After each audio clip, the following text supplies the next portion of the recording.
అంటే ప్రభుత్వం వీళ్ళకి ఆ భయం ఏం లేదు. ప్రజల్ని ఎవరినైనా మేము కన్విన్స్ చేయగలము, కన్ఫ్యూజ్ చేయగలము అనేటటువంటి నమ్మకం ఉంది. కన్విన్స్ చేయాలన్న ఫీలింగ్ ఏం లేదు. వాళ్ళు కన్విన్స్ చేయాల్సింది వాళ్ళ పార్టీ కార్యకర్తలు, వాళ్ళ పార్టీ సానుభూతి పరులు. మిగతా వాళ్ళని కన్ఫ్యూజ్ చేస్తే సరిపోతుంది. అది వాళ్ళకి ఎదుటి వాళ్ళు ఏమనుకుంటారు అనేటటువంటి ఫీలింగ్ ఏముండదు. ఎదుటి వాళ్ళు ఏమనుకోవాలో వీళ్ళు డిసైడ్ చేస్తారు.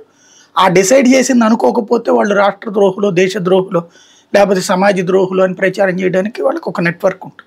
కాబట్టి ఆ భయం ఏం లేదు, వాళ్ళు ఏమీ ఆగేదేమీ లేదు. ఇప్పుడు ఫర్ ఎగ్జాంపుల్ అదే రహేజా అనే సంస్థకి 99 పైసలకే భూమి ఇచ్చారట.